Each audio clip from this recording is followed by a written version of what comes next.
It's been an interesting Tuesday here in the Valley. I can tell you that not all things have gone well. But Pete, we're going to persevere, and we're ready to do a good, fun thing here on Talking Sports, ain't we? We are, man. I saw a great game this weekend with. And when you can say that, your life is good. With McHi and Weslaco East. It was no question. You knew Ricky Rodriguez was going to show up. Yeah, no one can stop him. And sure, he did. 4 touchdowns, 180 yards. yards. No one can stop him. Their offense was going to show up. But what really showed up, and they've been showing up the last 3 games, that's what the coach Kevin Brewer was telling me, was their defense. Mm-hmm. I mean, sounds like it. Nick Garcia, senior. Cody Rodriguez, a sophomore. He was all over the place. Nice. Linebacker. Paul Zielinski. I like that guy. He's all Lanky Lazinski. He's all over the place. Alejandro Garcia, Andrew Martinez. Andrew had a pick in the fourth quarter, right? They had 2 turnovers. That's the key. That's when you're playing defense. In the fourth quarter, and that's when they brought down. And you can't say anything about that defense, but that they're playing stout and they're ready to take on anybody. So you got a defense and a running game, and people are saying, well, Fred only threw 6 times, 9 times, 6 out of 9. He doesn't have to throw it. He will. I mean, there'll be some games where he throws. 6 out of 9, if you really think about it, it's not bad. He missed 3. I know. You know what I mean? Yeah. No, McAllen's looking good. So we come to the midway point, and McAllen is now 5-0, 3-0 in district. They get an off week, a little rest, and I mean, and it was funny after the game. I'm chatting there with Ricky, and I was just like, "Hey man, do you ever get tired? Do you run out of gas?" Because one drive, this is the second time I've seen it, was all him. Man, just He had a 50-yard return on the kickoff. Oh boy! And then just 8 plays later, he's in the end zone. Nice. So I mean, he's like, that one after the rush, he said he got a little tired, but for the most part, that kid's just running. He's just moving his legs. Well, I knew they had pretty good size on the line, but I wasn't quite sure. We saw Ricky last year, and he had a good season. Yeah. He was a little bit more of a. But now he's just taking it to people. Yeah. Strong, he's fast, and he is durable, as you say. Okay, so McAllen, everybody's talking about Harlingen South, Edinburgh North, and Sharyland, undefeated teams. Where does McHi figure in that conversation? Because by my money, they're getting close to being. I mean, they're there, right? No, they are there, and if you don't put them in the same conversation as those other teams, I mean, you obviously. They're unbeaten? Yeah, you haven't been watching the football season. Yeah. You know what I mean? Right. And they've had some impressive wins. Yeah, no, they have really impressive wins. They've stepped up to the plate and persevered in the fourth quarter. That's what matters. Winning football teams do exactly. Yes, exactly. And they've done it against decent ball clubs in their district. They've beaten the quote unquote teams that need to be beaten in the district, which are Rowe, Weslaco East, and PSJA right now. Only one left, maybe more. But we think that San Benito is starting to come on. Those guys are something else. We counted them out, and here they come. So speak about the Rowe game, though, because I think you think Rowe would have won had Owens not gone out? Justin Owens, a quarterback injury. I mean, I hate to be the kind of person to be like, well, maybe they would have won, maybe they wouldn't have. Yeah. But the fact of the matter is they lost at the end of the day. And 41-28. Exactly. So you get rid of Owens, and that's kind of hard for you. I mean, you need that kid in your lineup. There's just no other way around it. Exactly. You lose your quarterback, it's one thing, but you lose a guy who was an odds-on favorite for the MVP. Now, we don't know the status, and again, this is where we pause and say, It's only Tuesday. Right. Tests still coming in, I'm sure. And I'm sure probably by tomorrow or the following day, Coach Reyes is going to have a point. They're losing starters over there, like. Yeah. One right after the other. And here's what happens, guys. Here's what happens. Attrition, by the middle point of the season, you start losing guys or you don't. I remember one year Edinburgh North lost almost everybody. There were like 12 injuries. You can't win when that happens. So, and when it starts to happen, it's almost like a hemorrhaging. What you got to do is have some guys step up ready to play. Them guys that were standing on the sidelines got to play. And sometimes it ends up well. Yeah, I mean, it can. It can, but then the guys who are next up are ready to play. Yeah. You know what I mean? Hopefully you have those on the second and third tiers, but. And you know what? You don't have them as much as you used to because of the number of teams in town. Sure. Like Edinburgh High used to get someone hurt in the 80s. They got another stud that's going to be great next year. He just played. Yeah. But when you got 4 schools in town, it spreads it out, and so depth becomes an issue. Okay, so Rowe's got Weslaco coming up. Weslaco is a team in the district that, essentially nobody's really counting on them, and yet they're 3-1, right? Exactly. I mean, they can't do this. They didn't do this. They didn't have an impressive game. They didn't, and it was all a run game. I mean, 177. And poor, PSJA, man, they outran them, They had 203 yards. They had a lot more yards. Not a lot, 15. Yeah, they had more yards and they still lost. That's tough, man. How does a team do that? What does that mean when does that mean you're going up and down the field not getting it exactly. in, right? Exactly. You're just going out. I mean, you probably get, probably to the 40 or so and punt it out, 3 and outs hurt you. You know, he used to do that as the Houston Oilers. They used to have that run and shoot, and they would go, guck, guck, guck, guck, guck. And then at the 20, they would get big-eyed. Now, that's not Memorial's deal. I mean, I think Memorial had a running back named Trevino had over 100. So, you know, they're starting to find some weapons there. I think back to Weslaco, though.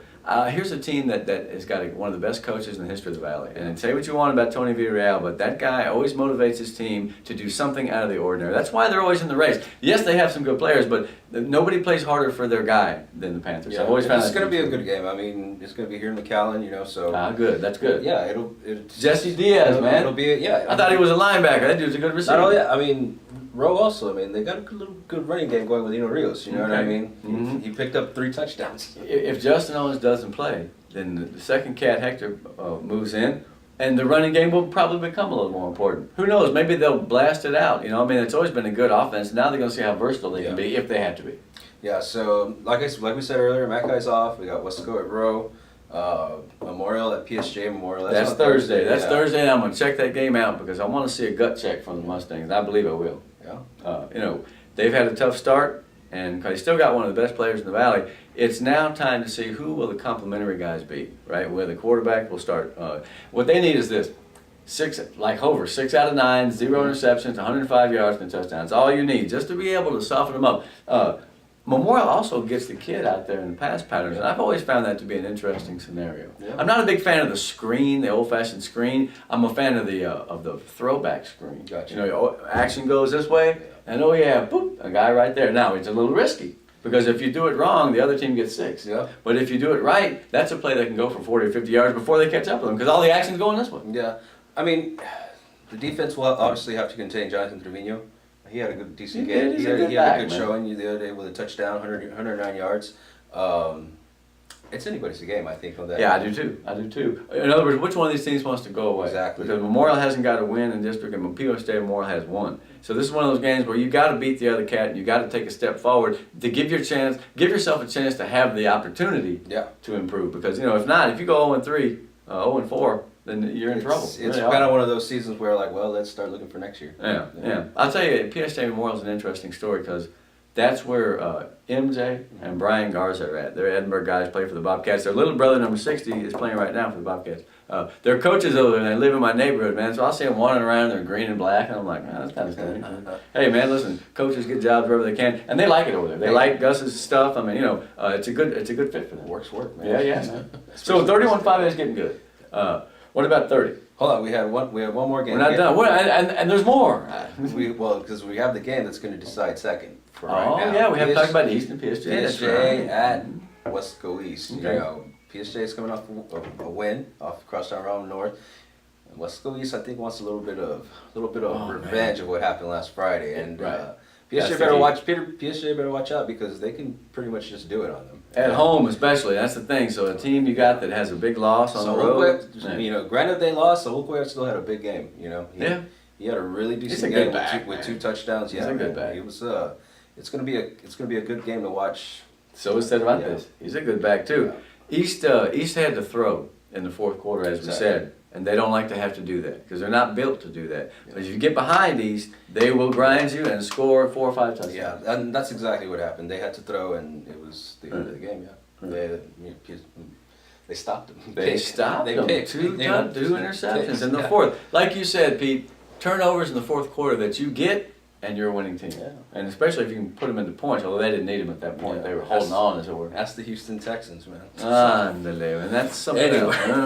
On to 30 now. Yeah, moving on. So, everybody thinks that the big game is north of Donna, at Donna. And I think that it is in big time. You can't say it's not. But EHS Vela is very important to the race, to the whole complexion of the race. Yeah. Who's going to be into that final playoff spot? Right, because Vela right now, if the season were to end, they're in the playoff. Yeah. They're 3-2 overall and 2-1, and so now they run up against an EHS team that has played well enough to win most of the games it's been in. The fact that it's made some mistakes in the wrong times, I think, has probably hurt it. But that's a big play offense. I was telling you earlier, man. Michael Harrison is the Mad Bomber. He's a Daryl LaMonaco. You got to look that up. This guy would throw 3 or 4 incompletes, and then uncork a cannon shot for a long touchdown. EHS is a big play offense, and Vela's going to have to get pressure. Nice. Absolutely. I think Joe Gonzalez, the end, number 11, is a guy to watch because he's the best pass rusher on the team. Do you think Renato will have a big game? I don't know, because Whitesides didn't. And Adrian Alvarez didn't. Let me tell you what, EHS defense is vastly underrated, man. They got a couple of stars, and they got a bunch of other little guys who come to hit. This Mario Rodriguez, number 15, he's not that big, man, but he makes a ton of tackles. I'm really impressed with that guy. He's an outside linebacker. They got Angel Lara in the secondary. Little guy, kind of a finesse guy, but he's had an interception in the last 4 games. He's bum, bum, bum, bum, bum. Got you. So let's say Hinata. It's a great back against a great defense. So let's say Hinata does have a good game. You think that it'll be into a shootout, or will it go, Maybe. Yeah. EHS doesn't do a shootout like back and forth, but it will just kind of lie dormant for about 10 minutes, and all of a sudden, pishoo, Harrison will uncork some crazy shot. They need Jordan Saldaña back. He did not play against North. He suited up, and he just couldn't go. And it really limited their outside passing. All right, because see, Michael's not the kind of quarterback who's going to West Coast offense you to death. All right, he's not the most accurate quarterback, and I'm not trying to pick on him. I know him well. But man, arm strength wise and moxie to get out of something and make a long throw, he's one of the best. He really is. Yeah. He can contain himself in the pocket. Yeah, and well the thing is he's not super fast, but he's gutty. Every now and then he'll take off, and have you seen his calves? He's huge, man. I wouldn't want to have to hit that guy. So I think that if Genaro has a good rushing game though, that changes everything because then they'll be able to throw more. Because Ever Lopez, the last couple of games, he's had 70 yards last week and the game before. But they did get Michael Arguelles back into it. 4 for 64. He had a good game. So they're going to have to throw eventually. EHS secondary is fast. It just depends on how much pressure they get on Lopez. The team that pressures the quarterback better, I think, will have the best chance to win. There you go. There you go. So you were saying North goes on the road to Donna. Yes, they do. It's going to be a good road game. It's a good test for them. It's a great test. Because there's a lot of talks now from people saying, well... Hey, they couldn't even beat the Bobcats by 22-10. They're not that good. First of all, Edinburgh played inspired, and they're actually a very good team in certain ways. And it's the original crosstown rival in that town. I mean, what do you expect from them? You have to expect both teams to come out and just want to hit each other in the mouth. And they did. North hit a bomb early, 7-0, but then it was like, whoa, Edinburgh woke up and they took it to them for 3 quarters. They really did. Now, Donna's an interesting team because I know Donna's been really good the last couple of years. I'm going to go on record as saying that they're not as good as they were the last 2 years this year. All right, because they struggle with EHS too.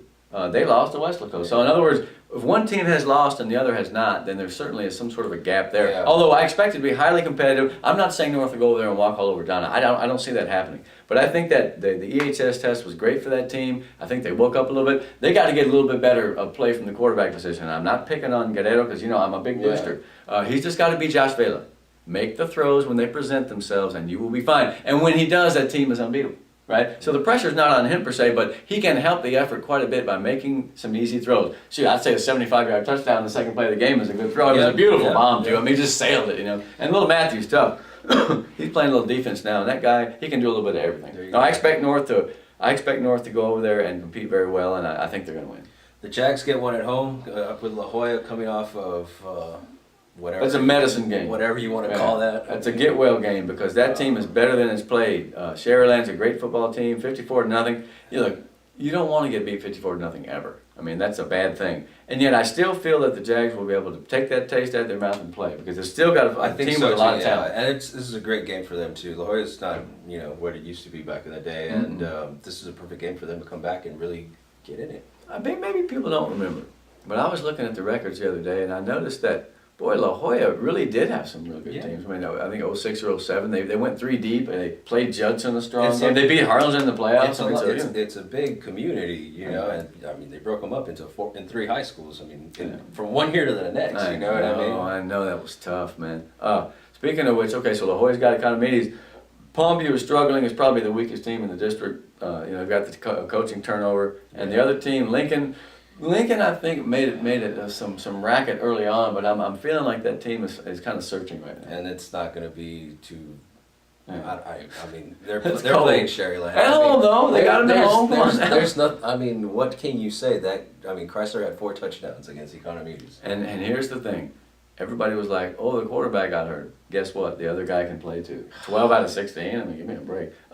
How he's able to more or less duplicate that, or a little less, hopefully more. But if he can do that on a weekly basis, Yeah, I mean, I wonder what happened to Lance. I don't know. No, I don't. But Coach Adam's got to love where he's at right now. I mean, got another quarterback. He's got another quarterback. No other team can do that. All of a sudden, okay, this guy's great, and this guy's great too. It's incredible. So I mean, and the receivers, Pete, they got huge, tall receivers. It's incredible. I mean, A little fast guy. Brandon Garcia, Christian Martinez. I mean, 59. One had 59. The other one had for 48. I mean, what more can you ask for? They're getting bombs out of these kids, man. Yeah, and the thing is, they do it in many ways. They can throw a bomb on you, but they can also throw that 5 or 6 yard catch and run thing that just catches a team not in the right place, and they don't tackle. So Find an open field and it's over, right, man. Yeah, they seem to have like they seem like they're playing on a Canadian football field. They use the space so well. It's almost video game like. It is video game. I always said that. Yeah, video game. There's nothing more to it. Their defense, I've gotten a chance to look at entire games on film now. And I think I'm starting to get the hang of those guys. I like Aaron Serna, 42. I like that kid. Aguayo is one of the few guys who's back from last year. I think he's 71.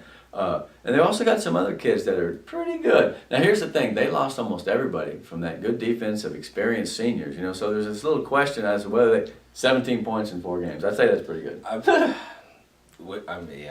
a loss of words for crying out loud. I mean, they're a really good team. You can't say anything else. I mean, if everything goes according to plan in District 30, it's going to be Maybe they'll repeat. Maybe all this talk about North is premature. Maybe it is, you know what I mean? But you're going to find out Halloween night. We're now in October and we're 30 days away. I call it the pumpkin spice, man. It's going to be great. But North got to get past Donna. They do. Donna, and of course I said earlier, no, Donna's not that good. They're not, but they're still good. I mean, they're good, right? Here's the deal. Pressure on the quarterback, because they play 2 kids and not quite sure about either one, Austin Nash and the other guy. I'd say if North is able to bring the pressure like it does, and not just from one blitzer, I mean, they just all come because they're fast enough to cover. I think that's what you do, is don't let them beat you in the pass. They're going to have to do that because Aldo Silva's a great back. He's a real good back. I love that guy, man. He came back in at 100 last week. Yeah. He's a long, skinny-looking kid, and you know what he does really well? He escapes to full speed almost instantly, exactly. Right? I mean, he does. Some kids, they may get loose and they stumble and then they get tackled. This guy will boom, boom, and he goes. I mean, if you look at him, and physically, he may weigh 170, something, kind of lanky looking. Pretty much got the football round up out of the way. We're looking forward to, let's see, it'd be North at Economides tonight, and Memorial took care of McHi. McHi's got a shot at Rose. So right now, Rose leading that district. North and Sharyland tied for first with Vela a game back. It's going to get good in volleyball. Pete, let's see what happens this week on the football field, man. I'm excited. Don't know exactly who I'll see yet, but I'm sure I'll see a good game. I think it's Memorial. I want to see the kid. And I think I'm going EHS Vela, which is going to be loud and crazy. That might give me a chance to get out to Donna. I haven't seen North this year, so. I think you ought to, man, because that's going to be a hell of a football game. Yeah. Make no mistake. There's going to be some hitting going on in that game, man. So we'll see what happens, but we'll be back next week, so. God willing, if I can keep from wrecking my car, then we'll be all right. We're on.